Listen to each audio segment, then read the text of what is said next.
IIT JEE के sequence and series chapter के इस सवाल को बहुत कम जेई एस्पिरेंट सॉल्व कर पाएंगे। यहाँ पर हमें ये वियर्ड सी दिखने वाली सीरीज दे रखी है जिसमें बहुत सारे टर्म्स हैं और इसको सॉल्व करने के लिए सबसे पहला स्टेप जो दिमाग में आता है वो है इसका जनरल टर्म बनाना। न्यूमरेटर में हमारे ऑड नंबर के टर्म्स दे रखे हैं मल्टीपल में और वो बार बार इंक्रीज होते जा रहे हैं, और डिनोमिनेटर में हमारे इवन नंबर्स के टर्म दे रखे हैं मल्टीपल में और वो बार बार इंक्रीज होते जा रहे हैं। इसको देख के हम डेफिनेटली एक जनरल टर्म बना सकते हैं जो कि प्रोडक्ट और समेशन की फॉर्म में रिप्रेजेंट किया जाए, बट ये बहुत ज़्यादा फ्रूटफुल नहीं होने वाला। इस सवाल को हम किसी और अप्रोच से सॉल्व करना सीखेंगे जो कि बहुत ज़्यादा बेसिक अप्रोच है, जो कि हम सीक्वेंस सीरीज़ के बहुत सारे सवालों में ऑलरेडी अप्लाई करते हैं, and that approach is called cross cancellation. किसी ना किसी एक पैटर्न में हम इस सीरीज़ के हर एक टर्म को ब्रेक करने वाले हैं जिसकी मदद से सारे टर्म क्रॉस कैंसिल होना शुरू हो जाएंगे।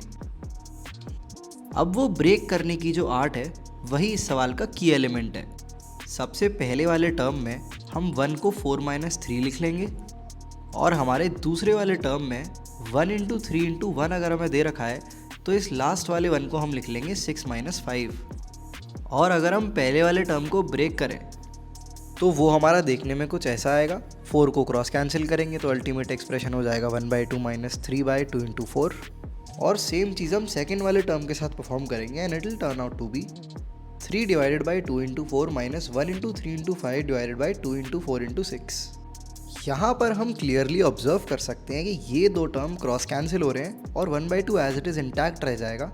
इसके साथ साथ हमें एक और हिंट मिल चुका है कि अगर हम सेम प्रोसेस को हर टर्म के साथ रिपीट करते हैं तो हमारे सारे टर्म्स क्रॉस कैंसिल होना शुरू हो जाएंगे। इस चीज़ को वेरीफाई करने के लिए हम सेम प्रोसेस को थर्ड टर्म के साथ रिपीट करेंगे।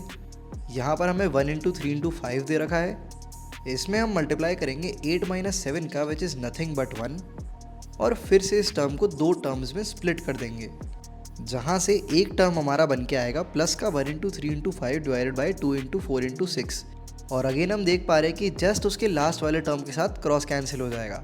तो यहाँ से हमें पता चल चुका है कि अगर ये सीरीज़ इन्फिनिटी तक चलती गई तो सारे टर्म क्रॉस कैंसिल होते जाएंगे, और जो इन्फिनिटी पे बैठा टर्म होगा वो टेंडिंग टू 0 होगा, जिसकी वैल्यू इनसिग्निफिकेंट होने वाली है।